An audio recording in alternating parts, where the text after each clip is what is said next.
meant for an adult audience. Loveline may contain sexually oriented content. Listener discretion is advised. Adam Carolla and Dr. Drew. Loveline, coast to coast. Hey, everybody, it's Loveline. I'm Adam Carolla. That's Dr. Drew. Phone number 1-800-LOVE-191. Dr. Drew, board-certified physician, addiction medicine specialist. Tonight, our guest, when she arrives at the studio, which should be momentarily, is our is Drew's dear friend, but my dear friend, Kathy Griffin. Mm-hmm. A very funny comedian who I've known since, known for about 15 years, I would say. When did we drop the comedian? You know what? I thought about that, so I said half. Yeah, I noticed that. I didn't say comedian. I heard it. I didn't say comedian. I said comedian. But people have dropped the comedian. That used to be a very, in the 70s, emphasized. I'm glad they have. I don't really know the difference. Like, it's not incorrect to call a female comedian a comedian. No, it's kind of weird to comedian. Yeah. All right. So anyway, she's going to be in here because she's doing a Celebrity Mole. If you have a TV set, you've probably seen a promotion for that. And it's on Hawaii. In Hawaii, Drew desperately wanted to do it, but our program director wouldn't let him do it. Right. Well, let me go. Wouldn't let me out during the fall book. Drew would do anything for a couple of grand. No, it sounded like interesting. It sounded fun. Mm-hmm. Let me tell you about one of life's simple pleasures. Not working. I know that's one of your. That was one of your foremost. You know, it was funny. I was driving in here. I put in a 7-8 hour day today. Oh, you all right? Yeah. No, I'm not. And I was driving in tonight. It was like about 9:45, and whenever I think about I was calling my dad on my cell phone, and I guess I was thinking about whenever I call my family, it reminds me of no work because these people really have a zero work ethic. No one in my family works. Everyone's like I'm you to them. Do you understand that? I'm a Japanese businessman who's hopped up on ephedrine. Oh, like what's the matter with you, man? Can't you cool out a little bit? Yeah, you know, my family members, like, if they like blew out a sandal or something, they'd have to take a few weeks off work. I mean, they're overwhelmed very easily. They don't get a lot done. Huh. And God bless them, they're all going to live until they're 90 because they're like it's like you buy a car and you just parked it in the garage and put it up on blocks. And God bless you'll be supporting them, taking care of those cars on blocks. That's possible. Yeah. Yes. So here's the point. I was thinking about not working. And I always daydream about, when's my next day off? When can I get a day off? And then I thought to myself, are you high? You haven't worked in 2 weeks. You worked 7 hours today. And then I thought, well, what about last week? I thought, no, this time last week you were sitting at home watching TV. You haven't worked in 2 weeks, and you worked 1 day, and you're thinking about your next day off? Oh, yeah. You are true to your heritage, man. Yeah, I'm keeping it real. Good. So let me, anyway, Kathy Griffin's going to be in here in just a second. Let me just tell you about one of life's purest and simplest pleasures. Other than your masturbatory napping habits? Done and done, as far as today goes. Yeah. Check both those boxes. Of course. I was just getting out of the shower the other day and noticed, I don't know what you want to call it. It's more than a zit, but less than a carbuncle on the ass cheek. And not on the flat part, but it's a little on the hip part there, like where you could see it if you twist and pull. You know, you got to pull a little cheek, bend a little cheek around and do a little thing, and there it is. And it's been there for a while. I haven't noticed it. But probably 4 or 5 days, nicely, like a nice bottle of red wine. And I always think about you and then laugh like a hyena when I hear you say not to lance stuff, because that's the only way to get rid of something like this. It ain't going away. It's there. It's sealed up. It ain't going on its own. I just turned around, pow, dropped a pin into that thing, and it was like dropping it into a grape. It's like as soon as I pierced the outer skin, it just dropped in. It felt like it dropped in about 8 feet, but it was probably 3/16 of an inch. But it was like little pressure, prick, and then effortless. The pin just slides in. You don't even feel it. It's like it's bizarre because this pin is going into your body. Did you release like an audible squeal? Pulled the pin out, and it was like, oh yeah. It was Mount St. Helens, and it was great. And I just thought, and then look forward to doing it again when I got home tonight because it's very gratifying. And I don't want anyone to get infections or anything, but I have to laugh at you, Drew, when you tell me no home lancing. I've done thousands of home lancing. Well, not everyone is as responsible with their home lancing as you are. No, or as skilled. Let's face it. Yeah, but I don't clean anything or sterilize anything. Well, you're dropping something into a cesspool, basically. Yeah, I couldn't find a pin upstairs tonight. I was searching around my bathroom. I found it stuck to the bottom of a glass I keep my toothbrush in, peeled it off with my fingernail, stuck it right in. Problem is people will not drop stuff into mature abscess cavities. They'll drop it into the soft tissue and just infect the crap out of it. I'm just saying, all this sterilization stuff, way overrated. Oh, boy. Jane? Yes? You're 24? Yes. What's up? Well, I was just calling because I had a question. I waited until I was married this last August to have sex. Mm-hmm. And I was just sort of wondering, I mean, when it gets good. Not a good sign. When does it get good? Well, I mean, it's good emotionally and it's fun and I have a good time with it, but when does it... Great. I mean, when do you have an orgasm? Yeah, pretty much. Well, you've been at a commission for your whole life. You just got started. How long? In August, did you say? Yeah. You tried masturbating?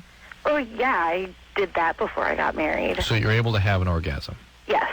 And does he do oral sex on you? Yeah. And that doesn't work? I mean, sometimes it does, but it seems like it just takes forever, and then I get into this mood where I'm like, okay, you've been down there forever. Let's just get it over with. Is it that's not a male thing. Is he experienced? Yes. He is. Yes. And yeah. I mean, I don't mean to make it sound like he's bad because he's not. He'll do anything possible to try. You know, I just wonder if being willing to do anything possible doesn't necessarily mean good. I know, but you think he's a good lover?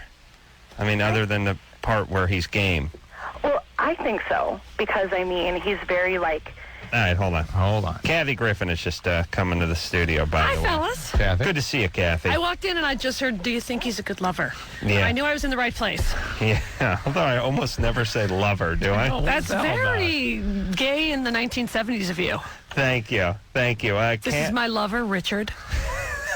Kathy Griffin is a dear friend and is going to be on the Celebrity Mole, which is coming up on Wednesday.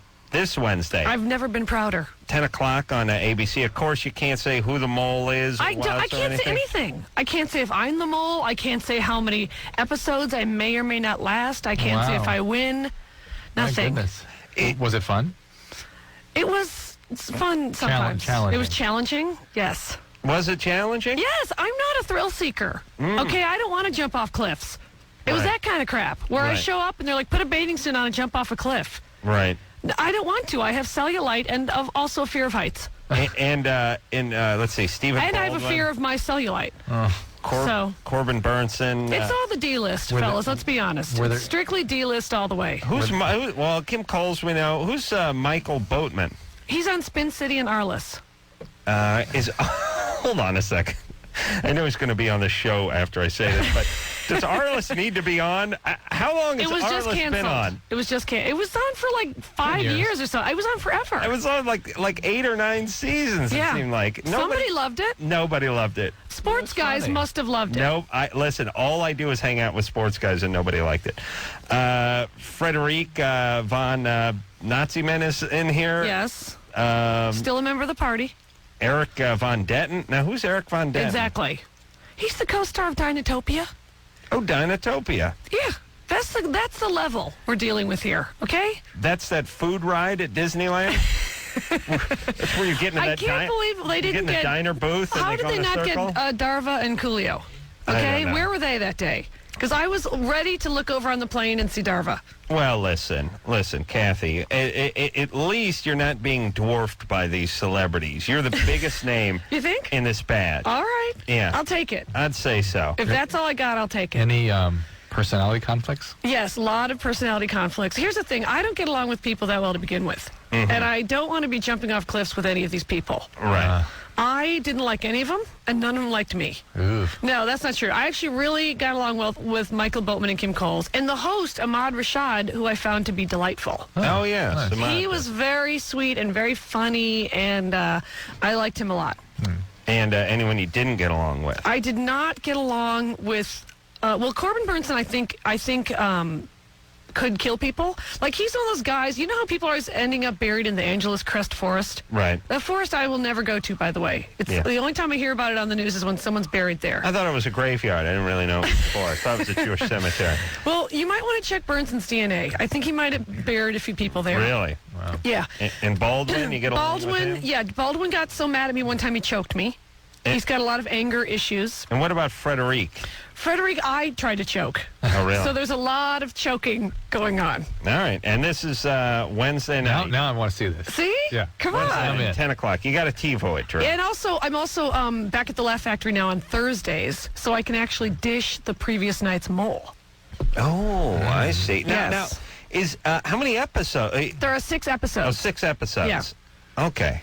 All right. For some reason, I thought it was a one-time I celebrity wish. thing. So how long were you in I Hawaii? can't believe you didn't do it, Drew, because this is what's so great. They hooked me in by saying that Queen Latifah was going to do it.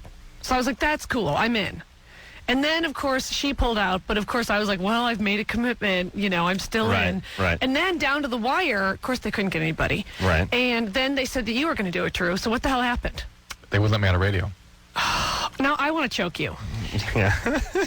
We wouldn't I'm have the hated mole. each other, see? I know. We would have choked each other. All right. So this is Wednesday night for 6 weeks. And we'll find out. Will we find out who the mole is at the last one, or Yeah. do you know every It week? sounds interesting, though. Didn't It sound is interesting. I mean, I hope they play up the dishy aspects of it, because a lot of crazy stuff happens. So you have not seen any final cut or Right, anything like right. that. You have no idea how you're going to come across. No, or how no, they're I gonna haven't, but shape I'm it. sure I come across very, very well and very likable and charming. And also, I'm sure I look very attractive coming out of the water with my no makeup on and my bad Yeah.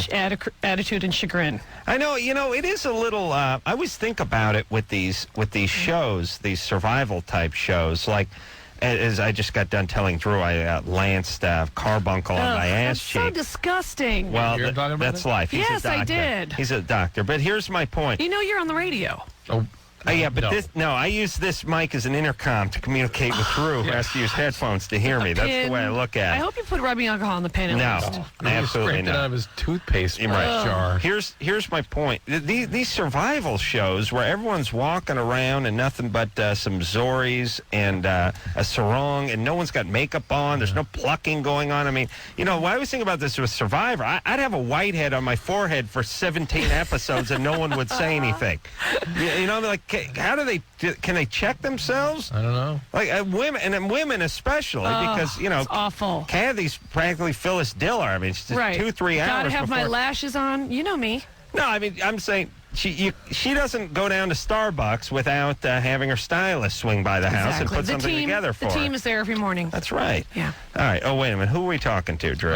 Jane. Jane, She that's wants right. to know when sex gets good after you got married. Jane? She was a virgin when she got married. Jane, well, So- here's the problem. You're on this learning curve now because you didn't get started in high school like everybody else. And you have the right guy, right? Oh, absolutely. You're not worried about him. No. You're in love with the guy. Oh, absolutely. Why did you remain a virgin until your marriage? Just because I wanted it to be special.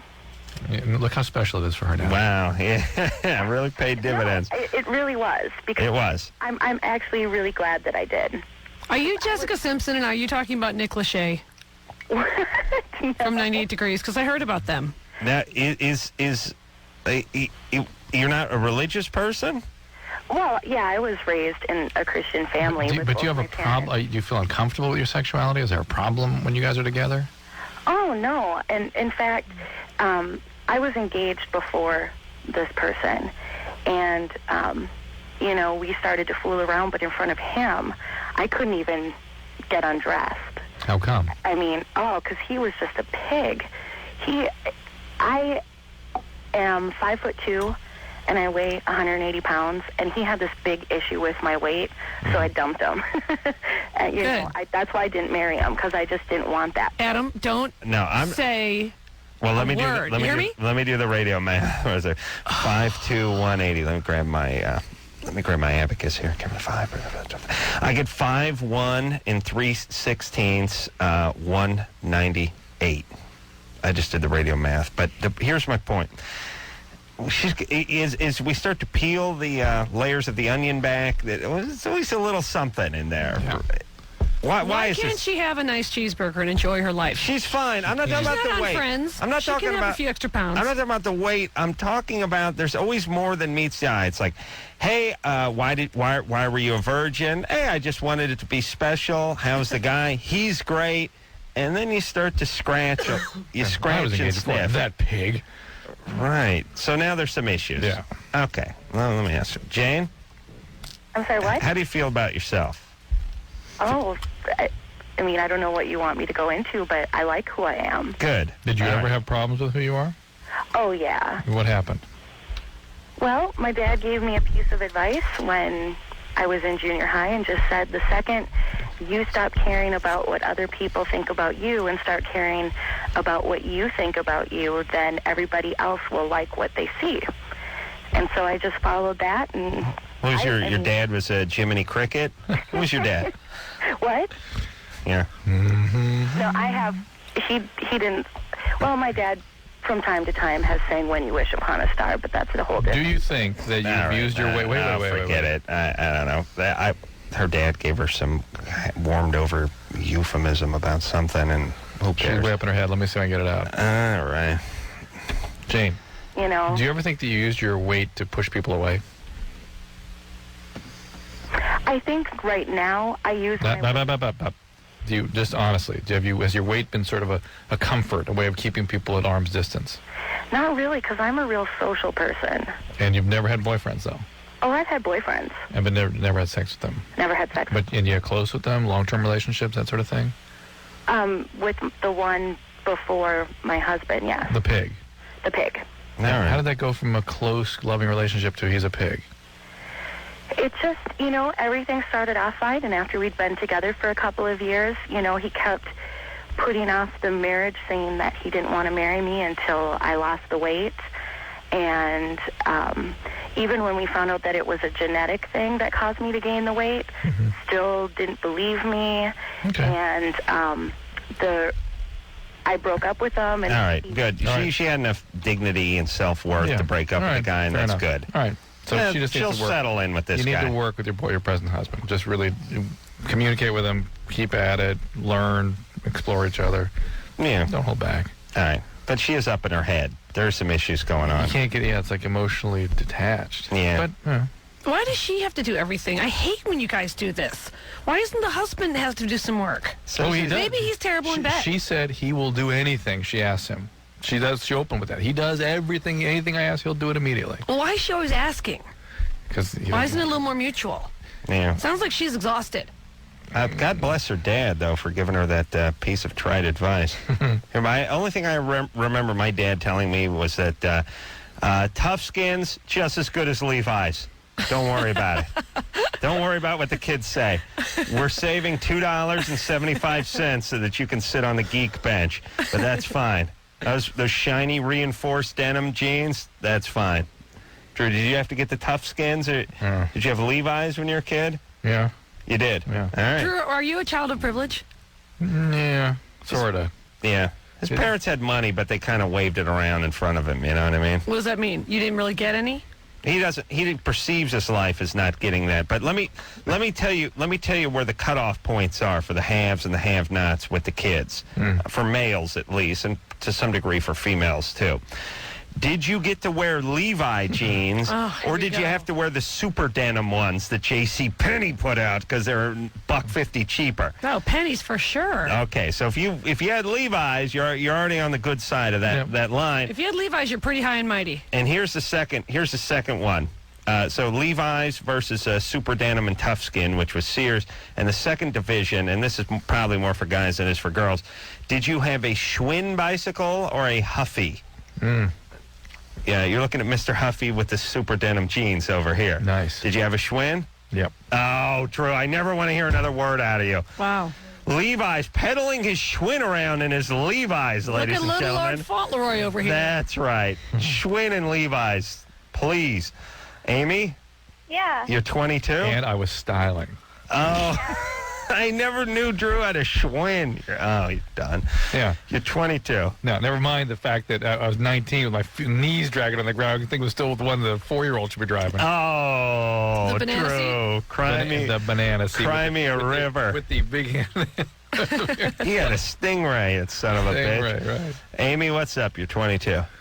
Well, I heard Dr. Drew talking about how alcoholism being kind of like a disease and it seems to be passed down, in your family. Well, that's kind of a weird question, but my mom, I've learned little bits and pieces of my mom's life down the line, and I hear she told me this past year that she was told by a doctor, I don't know where, when, whatever, that she was a nympho, that she was clinically labeled a nympho. Well, there's no such thing as nymphomania. It's not a term that has any meaning anymore. That word. So that's not something that anybody said to ruined her.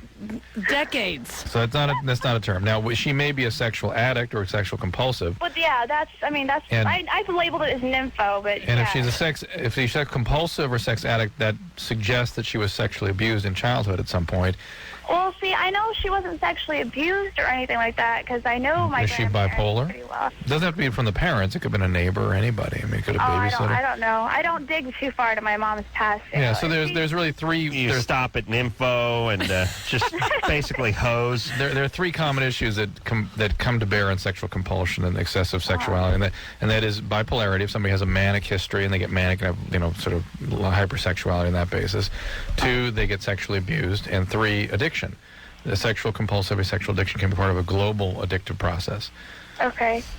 Now, is that something that, I mean, like I said, you were talking about alcoholism and stuff. Is that something that can be passed down? Because she was telling me that I'm not quite sure how it really She works. thinks she's an info. Is that where this is going? Yeah, Amy, where- you where's think this you're an going? info? Well, kind of, because the way she was Oh, talking about Amy, it... nympho. Oh, no. Well, the way she was talking about it was that, like, when she was younger or when she was, first married to my dad. All right, Some hold on guy a told her second. she's an info. I guarantee you. Dude, she's a total nympho. I don't understand why Amy's arguing. She talked to her mom. Her mom said that when she was younger, she was an nymphomaniac.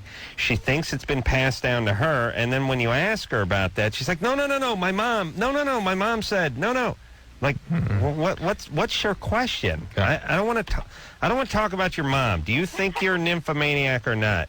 Well, kind of. I mean, just the things that she was saying. Just shut up. I don't care about what she said. I want to know about what you think What's you happening to are. What's happening to you? Yes, I think I am. Okay. How many sexual partners have you had? 18. Are you addicted to anything else? No, I don't do drugs. I don't smoke. Do you have alcoholism or addiction in your family anywhere? There's alcoholism in my family on my dad's side. What's his ethnicity? What's that? What's his ethnicity, your dad? Is he Irish? North American. North American. I don't know. They're Polish. Their Polish, family's okay. Polish. All right. And have you been traumatized growing up in any way? Were you abandoned? You have no sexual abuse or physical abuse or anything like that? No, not really. I mean, they're just boy experiences. That's about it. At what age? Well, it was kind of an early age when I started, like, having boyfriends and stuff like that, but really didn't get sexually active till about 15 or 16. All right, you're fine.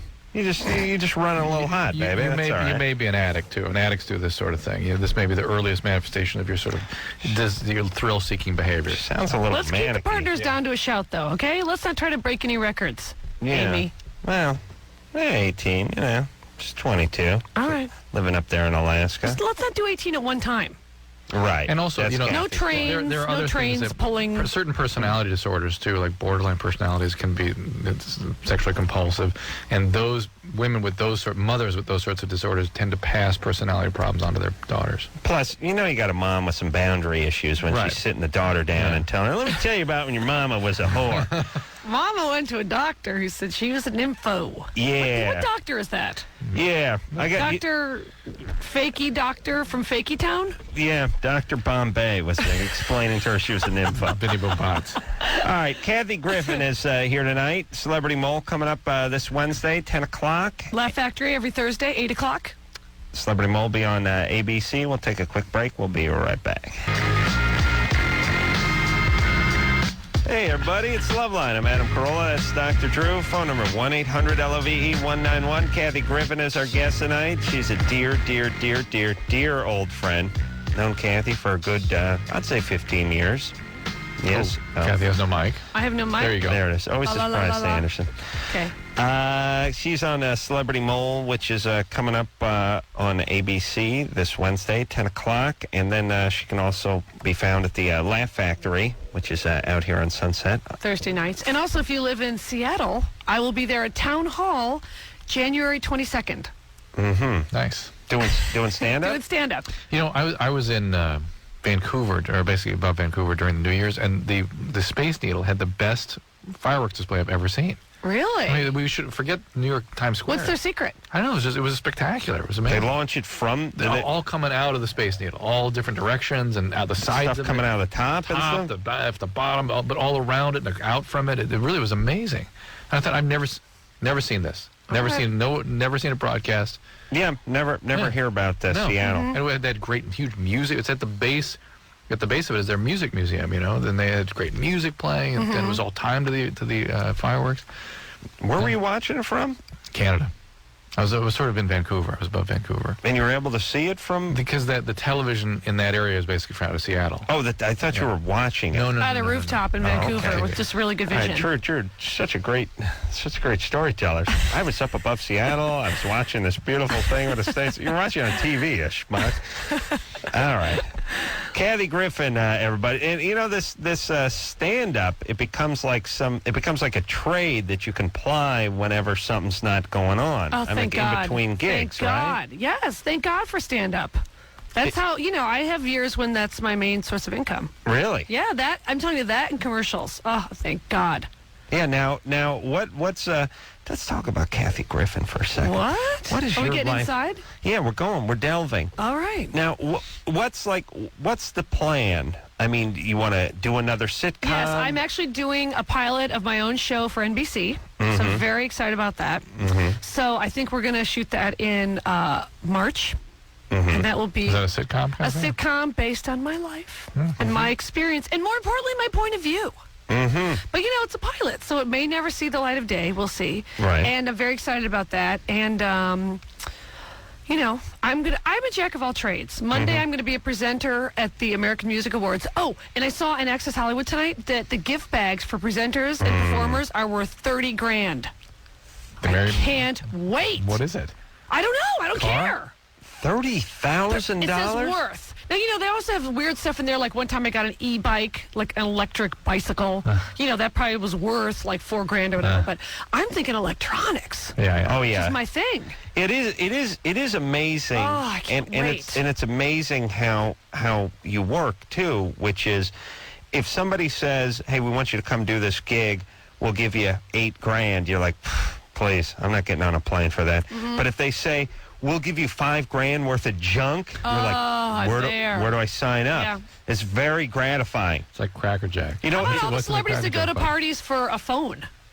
Like Oh, yeah. Motorola parties, like Courtney Cox goes and Leo. I saw Leo DiCaprio at a Motorola party. I thought I was the only one going for a free phone. Now, those baskets have a crazy. I mean, the gift baskets that they give at the award shows have crazy, and like pieces of technology And that gift aren't certificates, really out like yet. weekends away. Like here's a weekend Oh, at my the God. Monarch Bay Resort and stuff. Wow. Oh, I can't wait. Jesus Christ! I do shows where I get like a duffel bag, like And Smarties. I hate when they have like Santa Anita duffel a bag. novelty one with like old-fashioned candies from a dime store in the 40s. I hate that crap. I want good stuff. You know the ones I don't like? I don't like the basket full of crap that you have already. It's like, here's a basket. We got pasta and pasta sauce, and there's some garlic cloves. It's like, this is $4 worth of junk from the Alpha Beta. And here's a keychain. Yes. Oh. All right. I know we're breaking everyone's heart. Yeah, I know. The quality problems. I remember one time I only got a $12,000 basket at one of those award shows. It was horrible. Don't you hate when they send a town car, not a stretch? Oh, my God, it's embarrassing. Sometimes you have to talk to the person who's driving you. Can you imagine? Oh, Michelle, 21. all right. Michelle hung up in disgust come on, at Michelle? our quality problems. Michelle hung herself by her phone cord here Oh, in Michelle. Kathy's basket. Oh, that's the name of the show. What's in Kathy's basket? Hello, That's boys. the name of the The sitcom. cellophane's crinkling. Brandon? Oh, wait. Michelle's back. Hold on. Brandon, hang on 1 second. Brandon, I Oh. gotta go. Call waiting. All right. Let's, Michelle, Hello? what's up? Hi. I just want to say, first of all, you guys are awesome. I love you guys. Great. I've been listening to you since I was like 16. Yeah. Okay, I got a question. I think I have inverted nipples on both of my boobs. Why are you whispering? Who's in the room? No one's in the room right now. All right. I'm just Well, then curious. scream it from the rooftop. I'm more sister. curious about the way she describes it, because having inverted nipples is not a sort of a guessing game. You don't think I have it, and maybe I have Can it. you I'm not stick stuff sure. in there?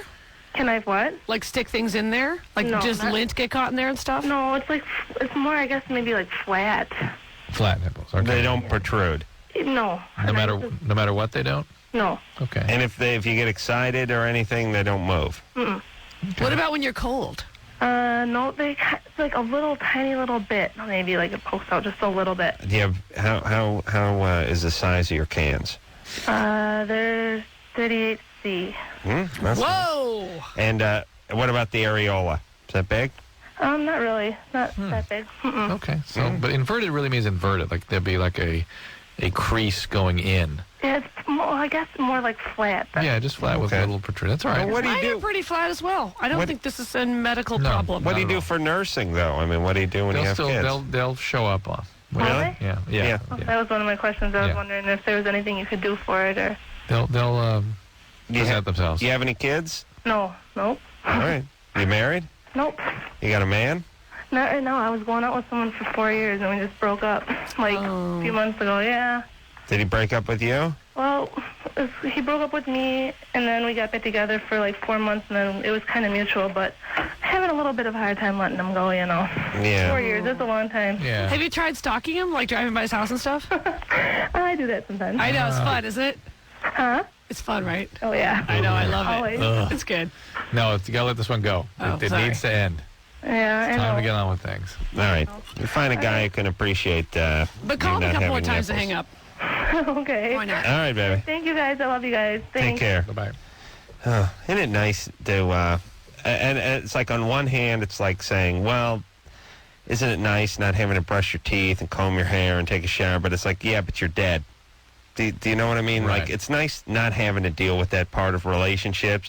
You don't really get the highs anymore. Let's face it. Let's be honest. But you don't bottom out anymore. What are you talking about? I'm just talking about that whole dating stuff and all those hormones raging, and where you're totally freaked out, and you start driving by the person's house. There's a car parked out front. Whose Getting car is old that? and feeling it. That's what's happening here. Yeah, I I'm just, have that feeling about other people all the time.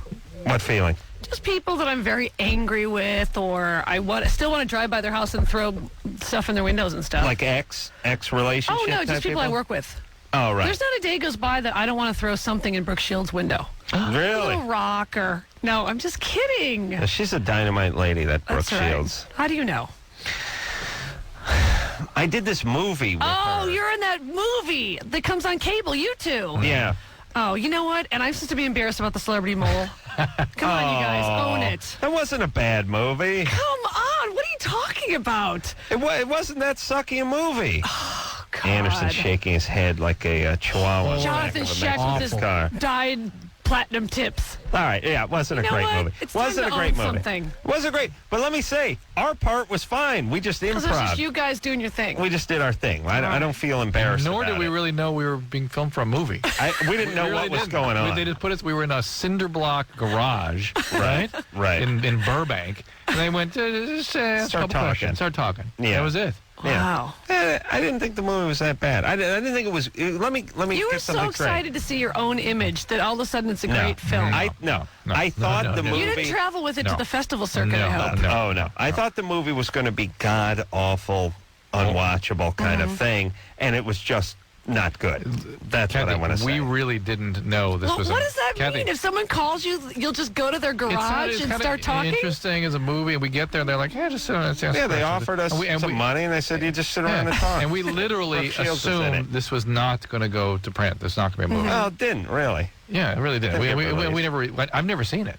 I saw it. Oh, it's on your Encore and your Is Stars. Is it? Yes. Well, anyway, I spoke to Brooke Shields at one of your parties, and she was a delight. Oh. Yeah.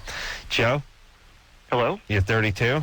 Hey, how you doing, Adam? Good. What's happening? Aloha, Kathy, too, and Drew. Mahalo. Yeah, I made that clock for you guys last year. Do you remember that, or did you burn it? No, I have it. Yeah, you ripped on me for delivering pizza. I just quit that job New Year's Eve. Well, you're an old guy. I know, man. I'm moving back to San Diego next week, thank God. Thank God, you're in Hawaii. I've been here for 10 years, though. You know, it gets old. The water is beautiful, but it gets Where way are old. you? What island are you on? I'm on Oahu. What's, Kaneohe, actually, opposite of Waikiki. right. Yeah. Good strip clubs over there in Hawaii. All right. You know what? There's more to life. No, Adam, I've really never been. I was in the military for like 8 years out here, so. What were you in the Army or Navy or Air Force Marines? Well, I was in the Navy. I sat behind the pilot on radios, and we went everywhere in the world. It was a blast. Good for you. Yeah. I just went to Afghanistan on a C-17. Oh my God, how was that? It sucked. Really? It sucks over there. For like USO type of Yeah, stuff? I went to Kuwait, Afghanistan, and Uzbekistan. What sucks? What? Everything sucks about, right? Where have you been there? Well, I've been to Bahrain. I've been to the Middle East. We did jet ski on the Persian Gulf, though. That was fun. Well, Wow. Well, tell me what. they don't let ladies jet ski on the Persian Gulf. Well, tell us why. And by the way, how do you get involved with that USO stuff? I had a girl I know who's on the show, Jag, called me, and she said she was going and asked if I wanted to go. And how long do you go for those tours? I went for a week, but I didn't go on like the David Letterman, like fly in, do one show, go back to the Four Seasons tour. I went on the like down and dirty, staying on the base, in tents, Right. porta potties, no running water. I mean, there's no running water in the entire country of Afghanistan. Really? It's horrible. And what else is horrible The about people it? are horrible. That's what I love to hear. Well, they are. Good, because, you know... They're horrible. People, They beat the crap out of the women. They don't even know why. People always do this. I'm glad you're saying that these people are horrible, because people always do this. They go, well, the country's horrible, the government is horrible and corrupt. The people. But the people. are And I'm always so like, wonderful. what do you mean the people are wonderful? No, they're not Who's their wonderful. government? Where they import their government from? The government are just more Afghanis, right? No, not all right. Yes, all right. Just start admitting horrible places have not only horrible governments, but horrible people. That's how the horrible governments take hold, and that's how they stay in place for thousands of years. Yeah. Of course. Like, if the people were so wonderful, how would they tolerate the government letting them beat the crap out of women? Obviously, they're not wonderful people. Like, you can't even believe how horrible they are. Good. And I'm really tired of hearing that it's cultural. I kept hearing that it is cultural. It is cultural. It's not cultural to beat the crap out of a woman with a stick in the middle of the street. No, not all right. They didn't do it Really? 20 years ago. So how is it cultural? And then I hear, well, they don't know any better.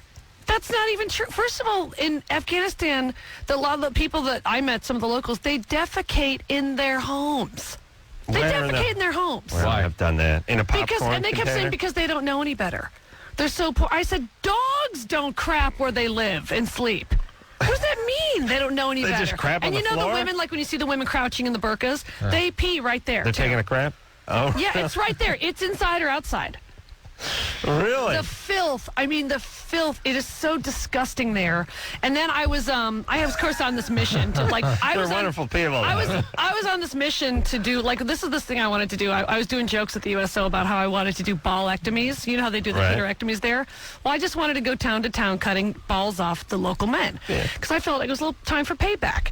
But anyway, so then of course when I met all these locals, they were like very friendly to me, and I'm like, oh crap. So I'm trying to yell at them, and you know they don't understand English and stuff. So I'm like hands, and all the Afghan guys are going picture, picture, picture. Right. You know, and so they all wanted to be photographed very much. Like I got the impression they wanted like a record of themselves, right? Right. So I was like, all right. So I'm taking pictures and stuff, and then I'm shaking hands because I'm determined to show them like how an American woman did. You know, some of the guys wouldn't look at me, and I'm like pointing to my face, like look at my face, you asshole. Right. And so anyway, so now I'm totally shaking hands with all the wife Did you beaters. pee right there? I wanted to pee on them, you know, and so I'm shaking hands, and I look down, and their hands are stained yellow. So I said to, you're going to have to believe me, I said to one of the soldiers, I go, their hands smell like shh. Right. I guess. And then he says, no, like poop. Yeah. And then he says, because it is. They wipe with their left hands, and I totally shook poo hands. Yeah. No, not all right. I shook poo hands for my country. Didn't they use their right hand for shaking and the left is for wiping? Or? Not if I'm right-handed. Now, this is why the whole ritual of washing your hands after going to the bathroom developed, you see? All right. Yeah, That's I what I think came it developed a little more recently than yesterday. Let's, hey, but they're beautiful people. Yes, beautiful, And peaceful. These are cultural peaceful, differences. Yes, These are cultural we should differences. Who are we celebrate to our judge? differences. We can't judge. No. We can't judge. They These are beat the women because No. it's their culture. Yes, they put a black pillowcase on their head and beat the crap out of them and then stone them to death. We can't judge. Why we can't should judge. we tread? Yes. All right. And where are all these bitches over here constantly complaining about equal rights and all that kind of stuff? They can't go over there and defend these people. They got to worry about some chick who's on some college campus who's trying to get in some old man's, some male-only golf club or something. This is where they put all their energy. They're such hypocrites. The broads, You know, I'm still in the room, Yes. Adam. No, he's No, saying they're that hypocrites. they don't support the women in the rest of the world who really need their help. Well, No, yeah, because that's, they're, you know it is why? shocking. You know why? Because they're torn. Because they're these left-wing pussies, and they're- Easy Rush. When did this guy turn into Rush Limbaugh? No, but Libertarian. here's the problem, and we got to go to break. to the We're Bill late, Maher. but let me tell you what's going on with the World? women's libbers out here. That term doesn't even exist It anymore. does in my mind. They want to protect women first and foremost. On the other hand, we're evil because we're in the United States and all these other cultures. It's just these cultural No, differences. I agree So with you. they That don't- is ridiculous. They don't want to go fight the their United culture. States in that way is ridiculous. And they want to complain. Yes, we're going to At take least we can complain. We're going to take a break. We'll be right back. Hey, everybody, it's Loveline. I'm Adam Carolla. It's Dr. Drew. Kathy Griffin, our guest tonight. She's going to be on the Celebrity Mole, ABC, 10 o'clock this Wednesday, and then you can find her Thursday nights at the Laugh Factory, which is right at the mouth of the Sunset Strip. Find them all.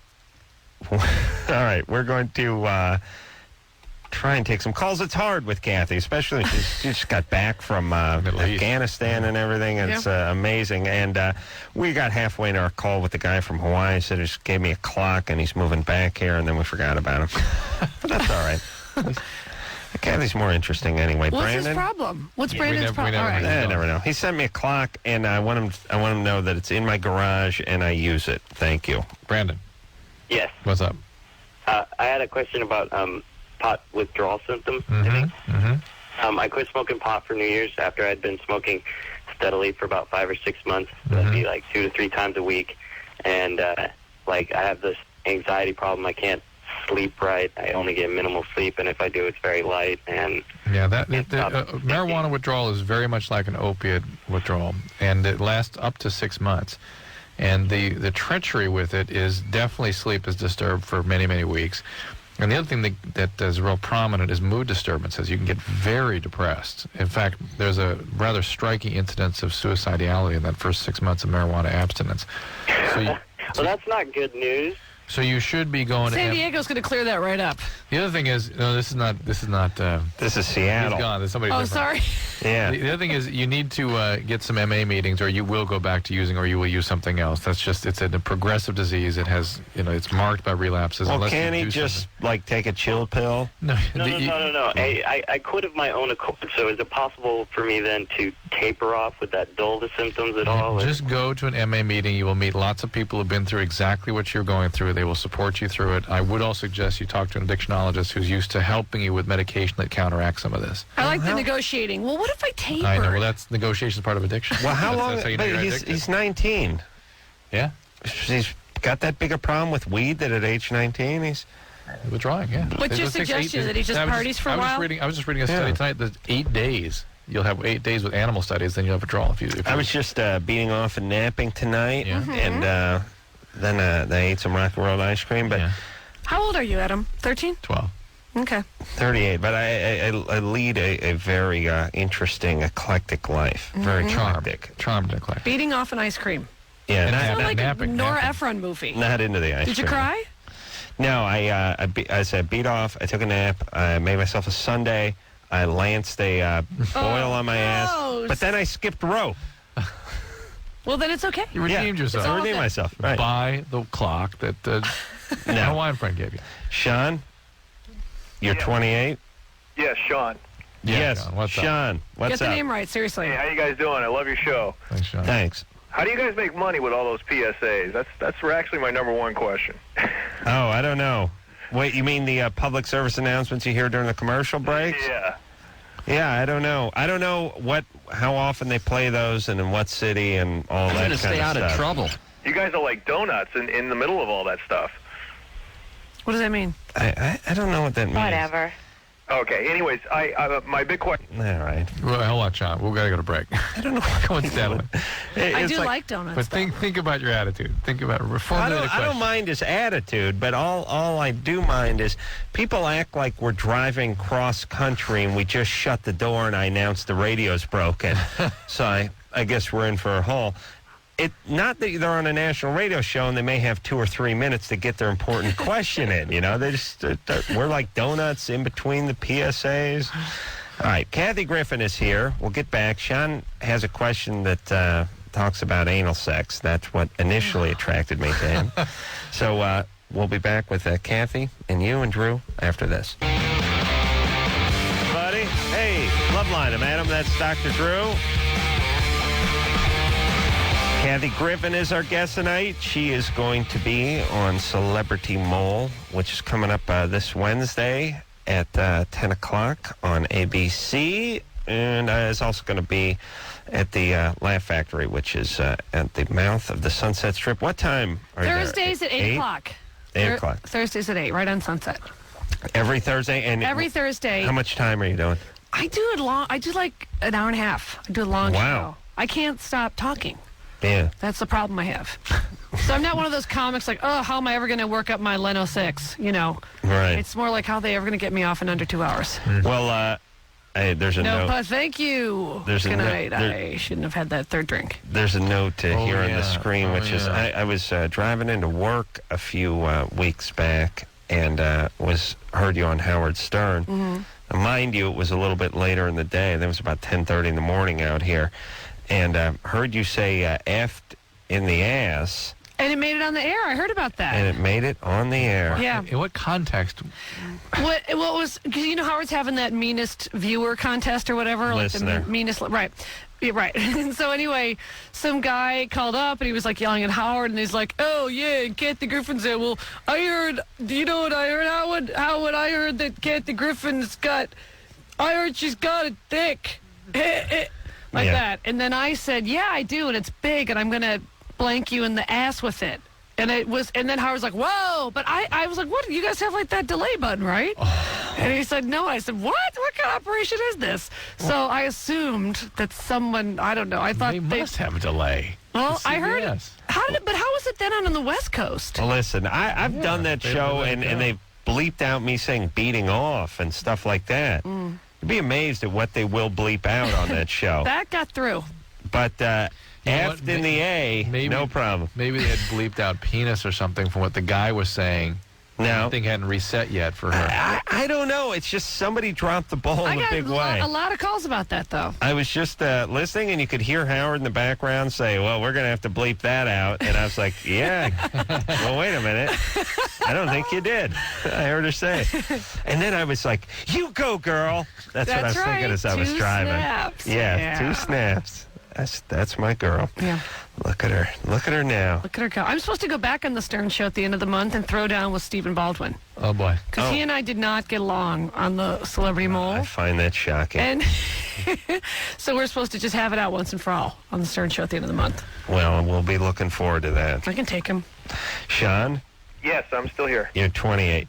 Yes, sir. All right. So your wife's into anal sex. My girlfriend, yes. Your girlfriend. Yes, sir. And she likes to use objects other than your penis. Correct.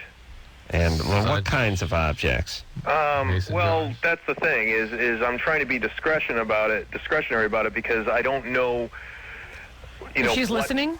Off limits and what's not off limits. Well, we didn't ask what do you want to use. We asked what have you used. Oh. Someone's head. Every kind of dildo you can think of, and, well, not every kind. We haven't used, like, there's like a super dong that's, like, ridiculous, but we've used the salami, cucumbers, we've used everything but bottles and cans, because I hear that can cause, come on, you guys, this is a real call. Not those Come on. Not those Progresso soup cans. Those will work. Those are fine. Well, right. I know it'll cause a vacuum, and then, you have All right, listen. Come on, what's going on? Nothing. You guys call. You guys Sean's usually just catch these a lot sooner. I'm just interested in talking. I'm just trying to amuse myself here. Sean's obviously full of crap. All right, let's move on and take another call. The thing that's funny about Sean is there's two, actually, it's kind of funny because there's two types of bogus calls. There's the, I'm going to dance as fast as I can, like spin these plates, try to get this bogus call through. And then there's this sort of laissez-faire bogus caller, which is like he calls, like, hey, I heard you guys. It's like, you think it's an interesting process. It's an interesting approach because you think, well, this can't be a bogus call because he's not working at it. Yeah, you're going, what? It takes a while to orient to it, too. You're like, what? Huh? But doesn't it take a long time to actually get on the air on this show? Like, don't you have to call and wait a long time? Yep. Yeah. It's a lot of effort for a bogus call. Calling from New Hampshire. It's cold up there. Yeah. All right. Shanti? Yes. You're 23? Yes. What's up? My question is, I was sexually abused by my dad, and he's gotten remarried, and my wife knows about the sexual abuse, and she's about to have a baby. The wife, wait. The wife that's knows. pregnant knows about his having abused you. Yes. Right. Okay. Right. And my thing is, I feel that, she has to know because I don't think... Didn't she just say that she knows? I thought that's what she said. She doesn't know about the sexual abuse that my dad, when he... What if you... All right, then you want to tell her, is that right? Yeah, because I feel like, I don't know if it's something that he has, overcome. And actually, I don't believe he has. Because if he hasn't I'm with you. Yeah, if he hasn't had extensive treatment, he will not have... And it's also payback time for Daddy. Yeah, I mean, it's win-win. I love it. No, I mean, you should want to tell her because of the safety of this child. Yeah. Right. But number two, you should want to kick this guy in the nuts for what he did to you. Yeah, I've pretty much got past the abuse on myself. But I was no, it leaves implicit memories in how your brain sort of put together, and it affects you for a long, long time in terms of how you conduct yourself in relationships. Whoa. But here's it has. Of course. I believe that, because of it, I'm gay. Oh, you're gay? Well, that's good. Yeah. And do you have kids? No, I don't have any kids. Good girl. But, I mean, throughout my whole family, there's, like, dysfunctions. My grandmother tried to kill herself. My dad, with the abuse, he was abused. Right, of course. My aunt was raped. My cousin was raped. And, a lot of dysfunction in my family. That's her dad saying, hey, please. Jesus Christ, who are we missing? I like the phone is from about 1940. I was going to say It's a sound effect from a Bugs Bunny cartoon. Whoa. It's like the Jimmy Durante's on the other line. Yeah. He taps it to get a new line. Yeah, he's holding it up and holding the ear part, and he's... Wait, I'll finish talking. This is what I'm afraid of, though. I'm afraid that when Shanti tells the new wife, the new wife isn't going to believe her or blame her. And that's what I'm afraid. That is likely even though I want her to do it, I want you to tell her how to cope with when that happens. You got to remember who the woman is that's going to marry this dad. Right. She's real, like, down to earth, and she does, like, vocational rehabilitation. So I know she's dealt with, like, women who've been, like, incarcerated. Here's the deal, Shanti. It is fine for you to tell her. It's a good thing for her to know. She needs to know it. Whether or not you can preserve your relationship and not put yourself in a vulnerable position is what we're concerned with. One of the things you might consider doing is calling Department of Social Services and getting some assistance with this, because really you're going to need somebody kind of supervise and structure this guy and make sure that he's... Hold on, 1953 is calling again. Weston, we back station to West. And, and it's like, I don't know. I think it's good that you tell her, but you may not get the reaction that you deserve and the reaction that you hope for. It could put you in a But don't be position. too discouraged. You're right. I call the Department of Social Services and discuss it with them, perhaps, and see if they have some way of helping you out. If not, then forge on. Are they going to really do anything? What about as far as I really don't care if she leaves them. I don't really care, but I just... Yeah, but they might make you the problem. Right. It's possible they could turn on you because sometimes when people feel so guilty, they try to make it about you. Right. Do you have but it's not. They're wrong and you're right. Do you have a relationship with her? Being that I'm in another city, we're all right, but, I haven't been around them to really see her, because I can tell her things, like, on different subject matters in general, like, say, with abuse and everything. She's like, oh, my God, how can anyone do that to her? And I'm thinking, well, if you knew what my dad did to me. How long did your dad do this to you? It had to been probably about 11 years between the ages of 5 and, 11 and... No, just your entire childhood. What do you think about her writing a letter? What about a letter? It's kind of hard to deny that in front of you. I was thinking about that. Yeah, I started a 3-page letter. I don't know if I want to address it to my father or give it to both of them or just, let them know everything I've been going through. Well, listen, Shanti, here's the deal. Your father deserves plenty of retribution. Always know that he was a victim and he's in his own hell, I'm sure, as well, because as bad as this was for you, it's got to be kind of a bad life being the one who felt this was necessary to do it to their daughter. I mean, that's got to be its own sort of hell. Doesn't make it right, but it doesn't mean he doesn't deserve to be paid back. But he's probably not the world's happiest guy. So at least you got that to comfort you.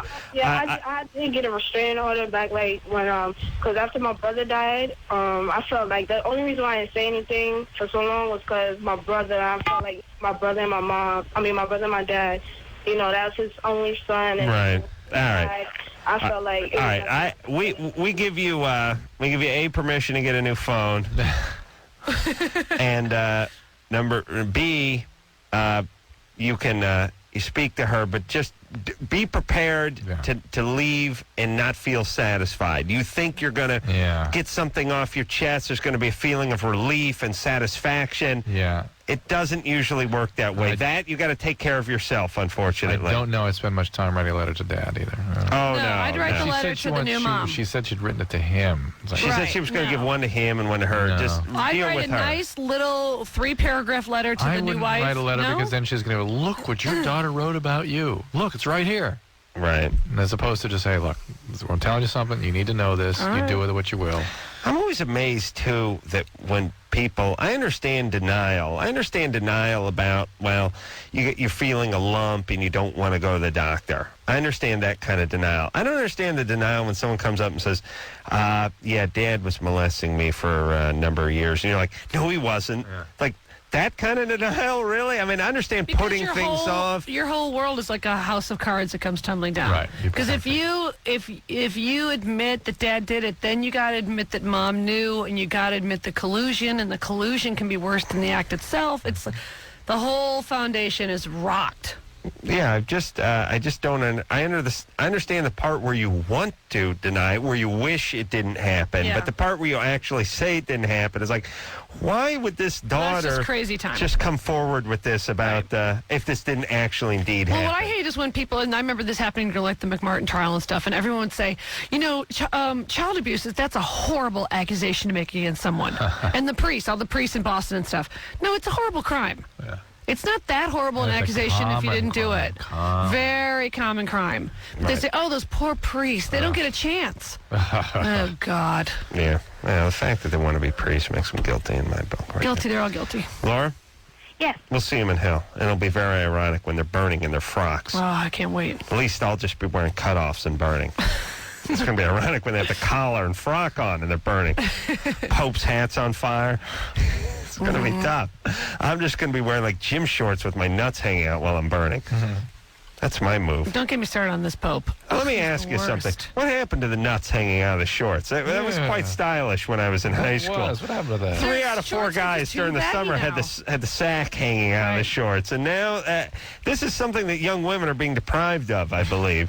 Now the shorts... What is more attractive than the outline of a ball sack? Oh, no outline. No outline. Sack hanging out of the shorts. Oh, yummy. That is sweet. Everyone is all the kids today wear shorts that are they're midway up the shin. Right. Yeah. But back in the day, Where are the balls? where are the balls? Where are the Those balls? dolphin shorts. I could remember when you could see a guy's sack. Like Right. you went out, you sat around lunch during He the crosses summertime. his leg a certain way. Yeah. That's sack, it. pop out. Right. Yep, don't You can see that count 'em. anymore. I know you want these nuts. All right, Laura, what's up? Laura? Yes. Hey, what's going on? Hi, I just wanted to tell Kathy that I think she was great in the movie Muppet from Outer Space. Why, thank you. Where you filmed I it. only work with the best. Yes, Animal, I had a big makeout scene. Yes. I'm And totally my seeing him. My 3-year-old son is just in love with you. We have to rewind the tape every time. Oh, see? watch you. I reach out to the people. He's beating Yeah. off already. Adam, it was I so hope- nice. No. That's all. All right, baby. Oh, See, Adam, when he rewinds tapes, Yeah. for one reason only. right. He gets I to know. the good part. Oh, God darn you, TiVo. You know what I like? I like the. I rewound a tape tonight to get to the advertising, the phone sex advertising part Why? at the front. What do you mean? Like on TV? No, in the videotapes. I'm lonely and I wish someone was here to. Why? Yeah. Ugh. Why? That Because- does it for you? Wait, wait, wait. They got the chick. She's talking on the phone, but she's getting it on with the dude at the same time. We were talking about this Is this a a few porn weeks movie ago. or a commercial? These are porn movies, but Oh. it's commercials. Commercials. They run commercials at the beginning of the porn movies. For 800 numbers or something. Yeah, they want you to call up. And so what was it that got you? Well, I kind of like it because they're talking to the camera. Like normally they're pretending like the camera's not there. I see. But this time they're like blowing a guy and they're talking on the phone and they're talking to the camera and they're So like, it's finally, it's for you, Adam. It's to you. She's Right. talking to you. and she's like, I love it when you call and I'm like, who's the dude you're blowing though? Like, who's this dude? Who is this? There's a penis that's in your face. It's in your mouth. What do you mean? We don't have any kind of relationship. Like, if I called, you'd be talking to me in between blowing this guy. But I still like it because I acknowledge the camera, Drew. You know what I'm saying? Yeah, Does that make me extra She's weird? talking to you. Yeah. I like that part. Yeah. So telling Yeah. about What you. is? Speaking of telling, what is it about women to watch that Joe Millionaire show? Where these women are- Oh, that's great. Yeah. These I people watched about it that. tonight. I these women are loved being it. brutalized. It's Oh, so yeah. cruel. Yeah, I They know. deserve it, Drew. I know. It's really angry towards women. It's all about Cruel. deceiving them and all this stuff. It's women. It is their But fantasy. I love it. I can't help it. It's their fantasy, and only women. I can't watch it. It's painful. It gives me a pain in my chest. Oh, I love it. But women love watching women being brutalized. I know. Well, women are women's worst enemy. That's What definitely is a that? fact. Well, listen, I've said it many times. I loved watching the show, women though. women and the blacks. It's the problem. They all turn on Turn on each other. You're They right. don't get anywhere. You're totally right. Those reality shows are really, they're a microcosm for our society. They really are. It's true. The women on all those reality shows, they vote each other off first. Right. It's really true. Women are not good at sticking together. Women. They shun each other. You know why? Here's how you know they don't stick together. Every third speech, and this is the same problem with the black community, which is every third speech is, we got to band together. We got to get, you never hear white guys go, we got to get together. No, here's what white guys do. It's like, listen, I'm going to screw you for a while, then you screw me, but don't worry, we'll both get rich. But men like watching men beat the S out of each other.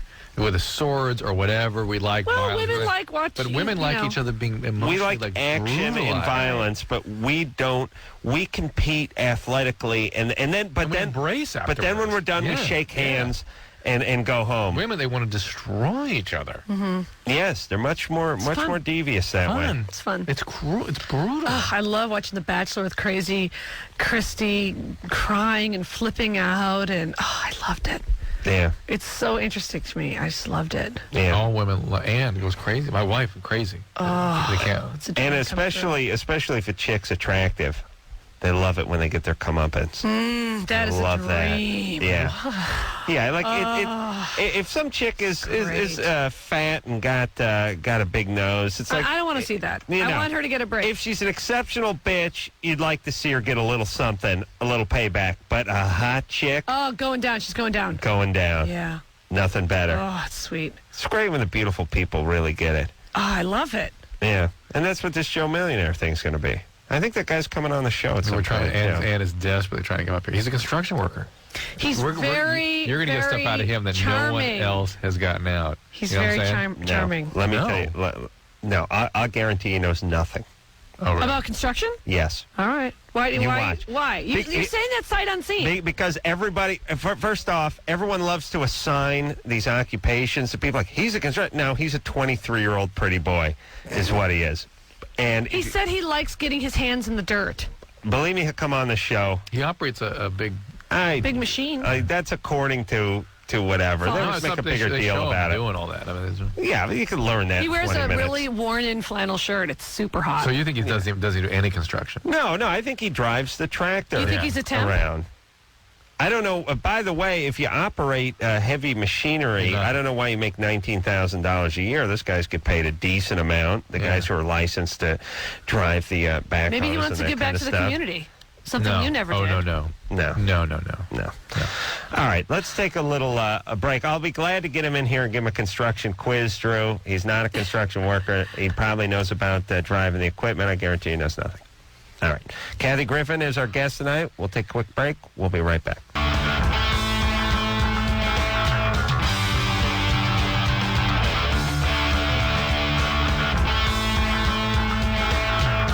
Hey, everybody. Loveline. I'm Adam. That's Dr. Drew. Kathy Griffin is our guest tonight. You can find her on the Celebrity Mole, which is Wednesday nights, 10 o'clock on ABC. You can also find her Thursday nights, 8 o'clock at the Laugh Factory and on also the Sunset Strip. In Seattle at Town Hall, Seattle Town Hall, January 22nd, Wednesday night, 8 o'clock show.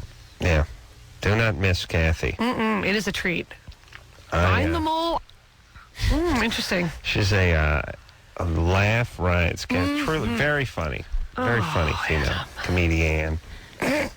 No, it's Anne. She's funnier than Margaret Cho. Much Okay. funnier. You know what? I don't know what's going on through checkered past. I just want you to know that when I went to Anna Nicole Smith's Christmas party, and I participated. This is going to be good. Everyone's on hold.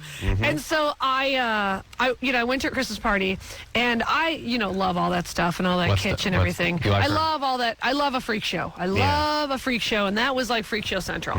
And so, anyway, so of course I was on the special. That's the deal. You go to be on the special.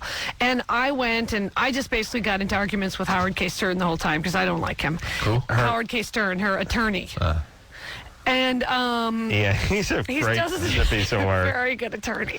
But anyway, so then later in the party, Margaret Cho came and she made out with Anna, for the cameras.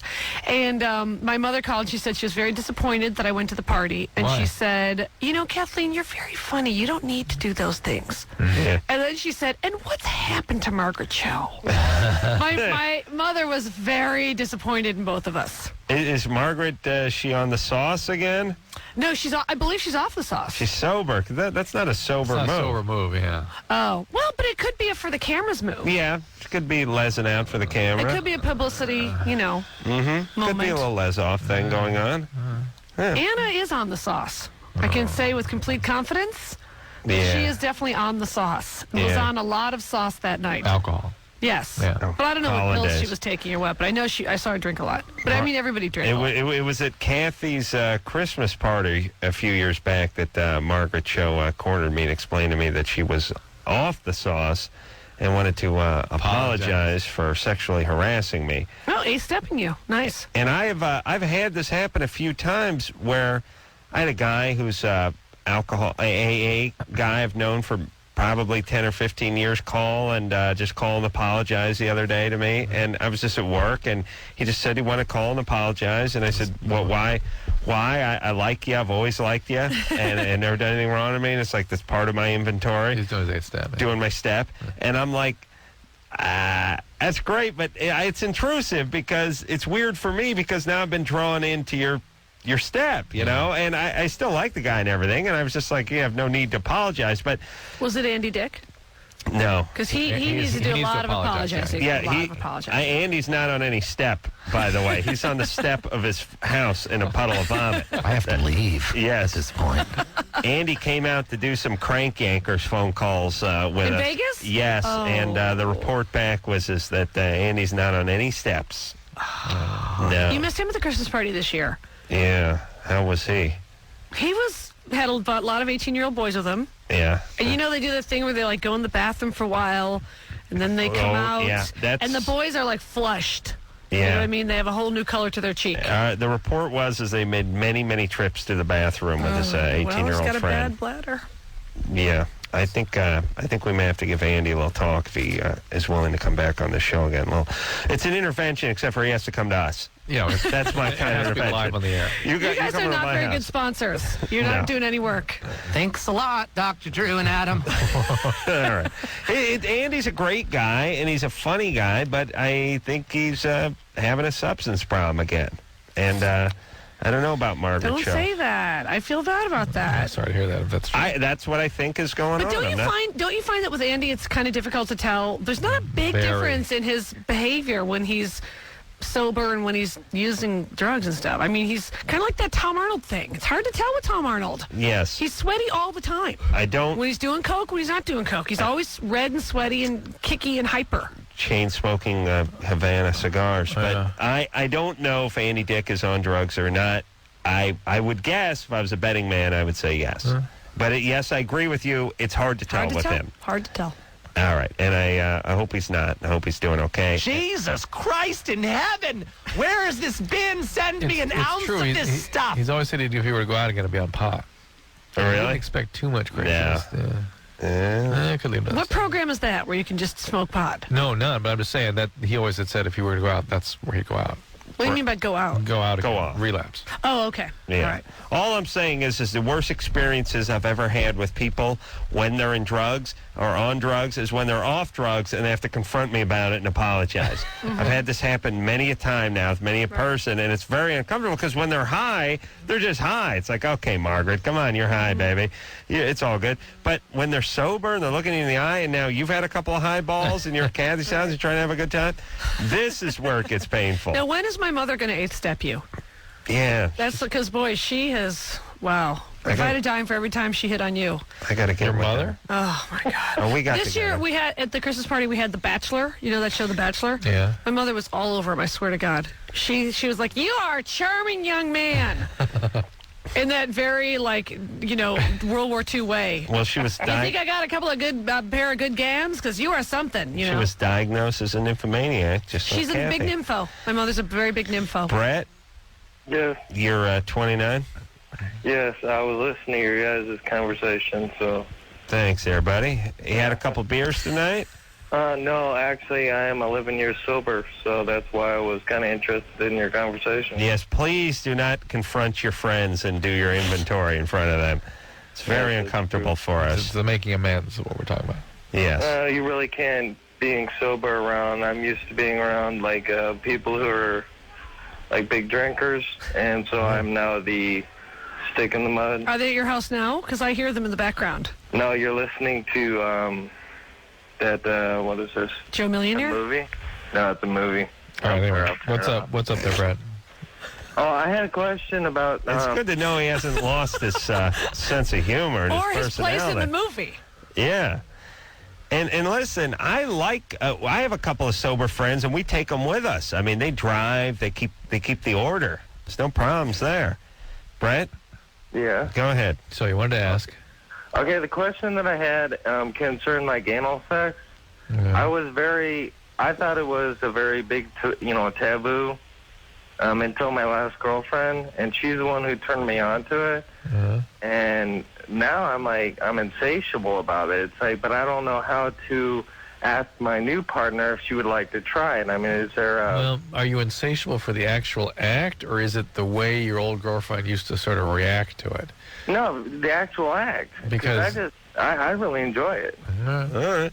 Well, first thing you need to do is not tell her that this is what you're used to with the old girlfriend. Oh, well, yeah, that's a big no-no. You got to make it as if it's a surprise.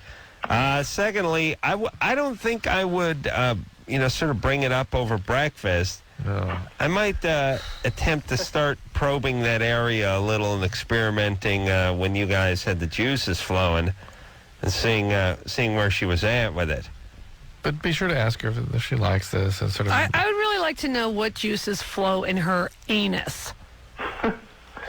Well, it's there aren't any, are there? No, there are, but women that are multi-orgasmic sometimes have sort of a experience that way they can't get through anything else. I just don't believe you. No, I just don't believe you. I know. I said it. And interestingly, women have such different sexual responsiveness that women that are multi-orgasmic won't believe when women say they have trouble having an orgasm. They go, I just don't believe you. It's impossible. It's so easy for me. No, I don't believe that there's sensitivity in your anus. Nobody's ever said Plus, that. that's bad. Isn't it bad to have repeated rectal sex? What's that? Isn't that bad to have repeated anal sex? Can't you Not hurt your good. rectum and all that? Yes, you can hurt things. Yeah. Do you want her to be wearing diapers in 6 months, buddy? I don't know. Sick of it. It seems to be doable if there's no trauma. I mean, if I would there's no really bleeding like or to anything. know what you have had up your ass for you to say that. With you, listen to you two. Sitting here, I think it's kind of nice. No. I want to put stuff up your ass right now. Let's go. Let's do some real experiments. Like? Microphone, water bottle, Drew's coffee mug. What about that, Drew? But wait a minute. Here's what we're saying. Some women enjoy this. With the Some women. Mm-hmm. Some women Wait, do. let's put it this way. Not into it. Raise your hand. Not into it? Not into it. Yes. I'm not into it either. Not into it. And Not yet we into it. hear from women all the time that it's something extremely pleasurable to them. Okay, but admit that a lot of women want to say that to turn guys on because they think guys want to hear it. No. I can't have an orgasm unless something is in my ass. You hear that? That's a Gold Bond commercial. She's clearly a stripper. Who else talks like that? I can't have an orgasm unless something's in my ass. I can't have an orgasm unless something is in my ass. But now you're passing judgment on the fact that how she's dare a you. stripper, Of and course I am. And she needs that as part. She was sexually abused, and so she needs this high level of arousal in order to have a sexual function. I am passing judgment on all things that are pleasurable only to men. No, it's not. A lot of guys are not into this. I can't have an orgasm unless something is in my ass. There's a, let me put it this way. There's a small percentage of women who really enjoy giving a man oral sex. I think there's a much smaller percentage of women who want to take it up the ass. Smaller, Much smaller. yes, it's smaller. But here's the point. It's over now. How dare you? It's over now. No. You two have had this show too long. And a large group of men that are into it unnecessarily, that are aggressively into it. And why do you think that is, Drew? Maybe some anger issues? I think it is. Toward absolutely. women? Yes. Maybe it's a little debasing? Absolutely. Yes. Absolutely. Why men do it. But we're not talking about why men do it. We're talking about why women... But women, they're going to let guys do practically anything because they feel bad and it makes them feel better to please there is their that man. out there. There is that out there. So cathartic. There is that out there. Please. Obsessed with anal sex. Now, let me explain what happens. There's many women who do want to please their man, but and we discourage them. We're like, "What are you doing? Why this hurts you? What the f are you doing?" They justify spin it. I guess it feels no, sort of but we good. talked to many more. Daddy, is that you again? We talked to many more. we talked to sidebar. You bring commercial. Freak me out a little bit. I know. Sure. Open the door. You got that Ativan syringe? Yeah. Should fire it now. All right. Did you say Ativan? I'm back in. Like here's the point. We do talk to many women who say their boyfriend is bugging them to do this, and they don't want to do it. And yes, my point is there are a certain percentage of women who get great pleasure from giving a guy oral sex. They shouldn't logically get pleasure from doing this act, but yet they do anyway. And it's the same with the anal sex. But it's not as many of them. If you're giving the guy oral and you like it, then it's probably because you really like the guy and it's exciting and all that stuff. That stuff. How come I've never had a female friend say to me, like if we're like talking about sex, I've never once had a female friend say, you should try anal sex. I bet you like it. But how many guys have I been with that are like, you should try anal sex. I bet you'll like it. How do they know? If you have a female friend who's multi-orgasmic, though, talk to her. What about the ones that tend to? Hey, Brett. Well, there you go. Yeah, I'm sorry. I didn't mean to open up that can of worms. It's all right. Just, and I hate that there's no equivalent. I hate that there's no female equivalent. I want to do something to the guy that feels great for me. I'll tell you what he's got to talk himself into it. Here's what you do. We die 10 years early and you drive our car. Ruin his muscles. What? Cosmo's teaching you guys that there's a G spot, which is total BS. A G Trying to spot. cram fingers up guys' asses. That's not necessary. I never bought the G spot. No, That's hold ridiculous. on. You two relax. We got to rein the show in now. I can ask a different question. Brett, let me ask you this. This girlfriend of yours, the one who did enjoy the anal sex, My ex-girlfriend did. Yes, this ex-girlfriend. Was it her idea? The one who said that she liked it better than vaginal. Right. What was her promise? Did she have any issues? Her ex-husband, who is now her new husband again. Oh, boy.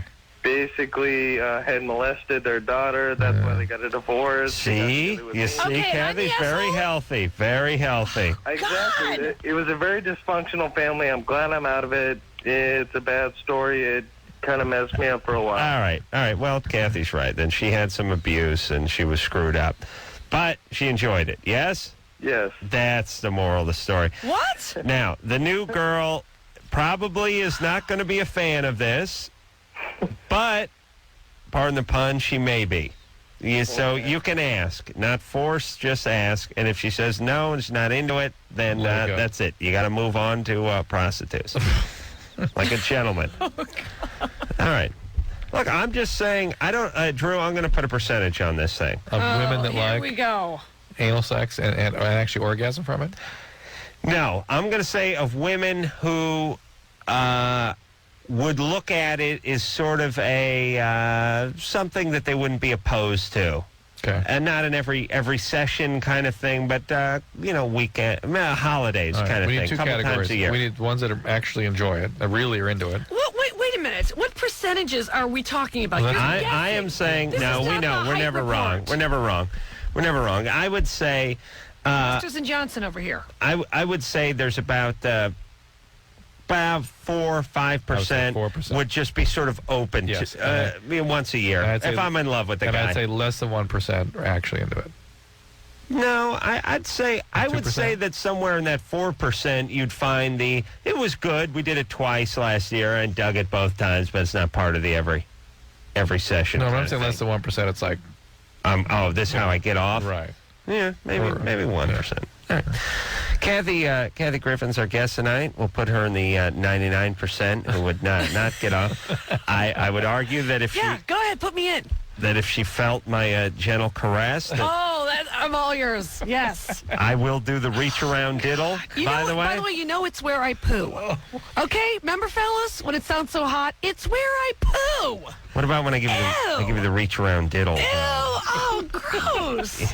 That's my move. There. That's my move. Oh, God. Just reach around and ring that doorbell. You know what I'm saying? All right, we're going to take a little break. I'm not home.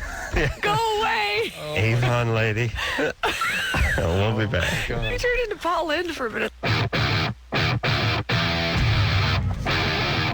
Hey, everybody, it's Loveline. I'm Adam Carolla. That is Dr. Drew over there. Kathy Griffin is our guest tonight. Dear friend. Celebrity Mole, Wednesday night, 10 o'clock, ABC, and going to be the Laugh Factory Thursday nights, 8 o'clock, out here on the Sunset Strip. And then she's going to be in Seattle. At the Town Hall, June 22nd. That's right. We got a question for Kathy. Kevin? Yeah. You're 16? Yeah. Hey, Kathy. Hey, Kevin. Hey. I was watching the Anna Nicole Christmas special thing and everything. My proudest moment. Oh, yeah. Hey, did you really meet that, hillbilly chick straight off the hills from Arkansas? Yeah, and I was really scared of her because I could tell she was super hammered. Shelley. Yeah. Shelley doesn't have any teeth. That's something they made up for the show. Oh, no, yeah. That's her real cousin. That's really, and she ain't got no teeth, and she's got a bad attitude. And I will say, though, I had left by the time she started that fist fight. Oh, that you left? You missed it? Yeah, I didn't eyewitness that fist fight, but I was there when she was singing her crazy karaoke. Is this the cousin who came over and wanted some pills? Wanted work for dentistry and wanted to go out to lunch? Yes, she wanted some teeth and some pills. From you? No, from Anna. And Anna did have the pills, actually. She couldn't give her the teeth. But she's a woman who appeared to be, the white trash.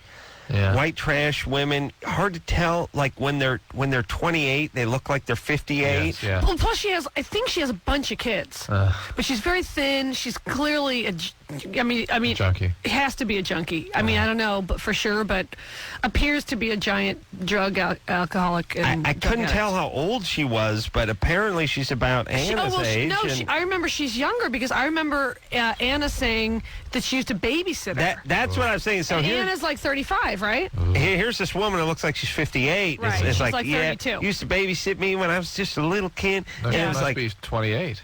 Whatever she is. This is very.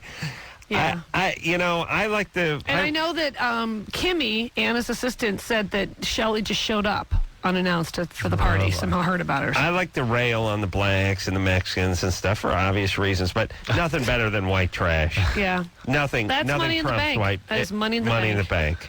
Money in the bank. Jessica? Yes? You're 28? Hi. What's up? Well, before we get started, or before I ask my question, I just wanted to tell Kathy that I love anal sex, and I actually masturbate that way as well. Okay. Straighten Kathy out here. All right, let's talk about your childhood. But are you okay? Do we abuse I can't believe this. I'm here on the radio trying to make women feel free to say no to anal sex, and now I got this one calling me I'm totally I love it. fine. I come 5 times.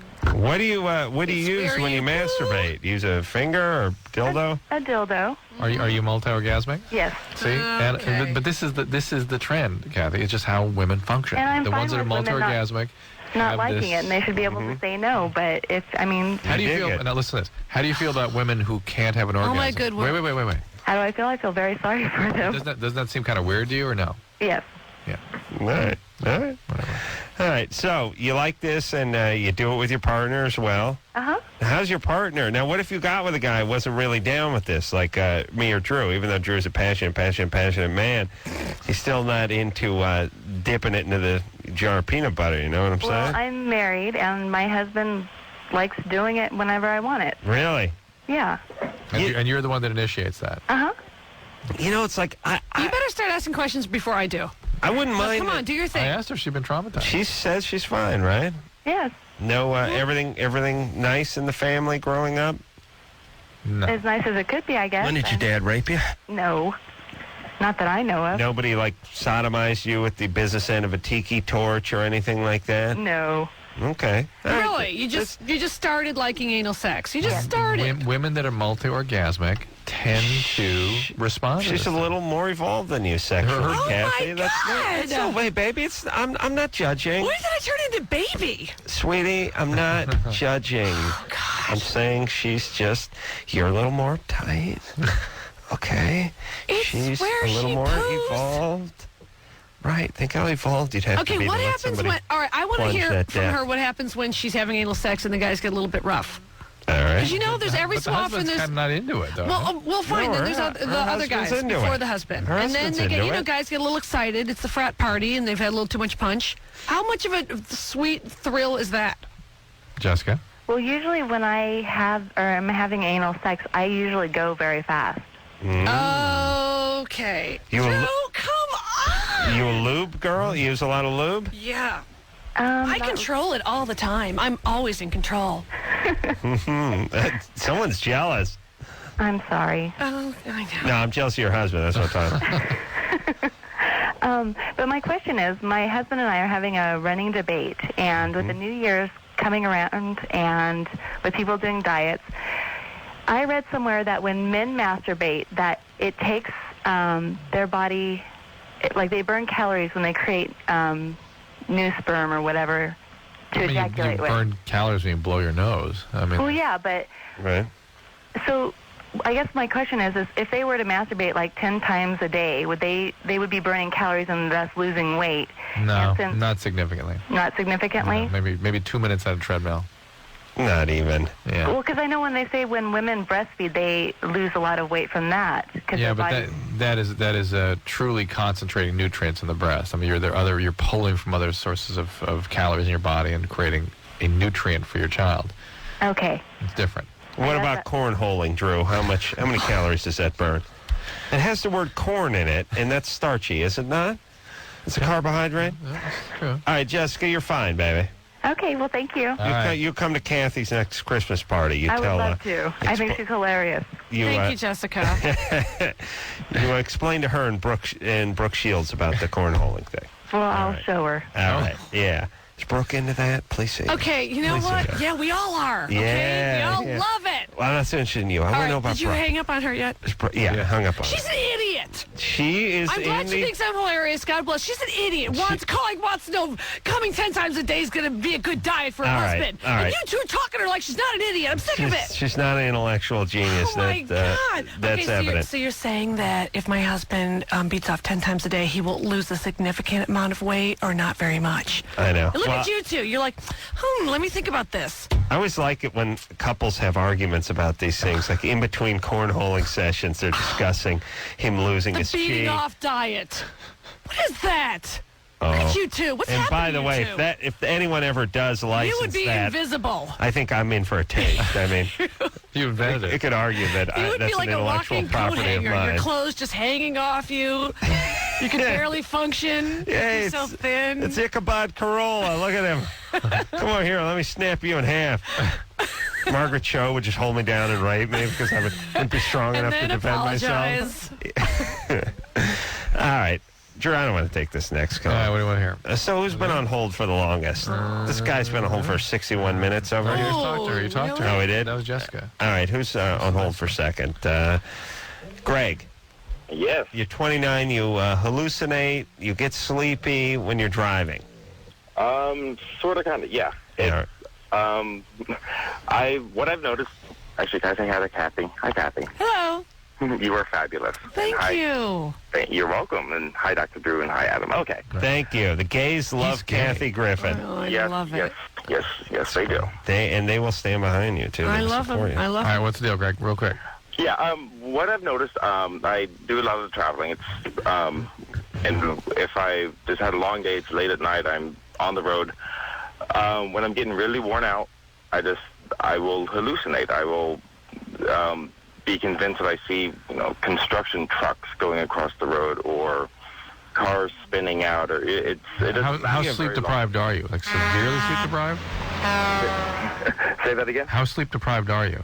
I mean, I don't know how to quantify that. In other words, we have had 2 hours of sleep for 6 days in a row or something? Or No, nothing that bad. On average, I probably get about 5 or 6 hours a night. You on any medication? No. All right. I would say different people have different thresholds for this kind of stuff. Yeah, hallucinations, you're basically slipping into a dream mode. You're going into with your eyes open. Your eyes open. It is dangerous. Yeah, so don't do it. Know your limitations. You don't think he's like a little narcoleptic or seizure-y or something? He just needs more sleep. And here's the other thing, too, everybody. Some people can drink a pint of rum and a gallon of vodka and be fine, and other people... Stop talking about my mother. They come on to Christmas parties. But other people, everyone's got their own thresholds. Know where yours are. And don't drive or don't drink or don't do whatever if that's where your threshold is. We'll be back.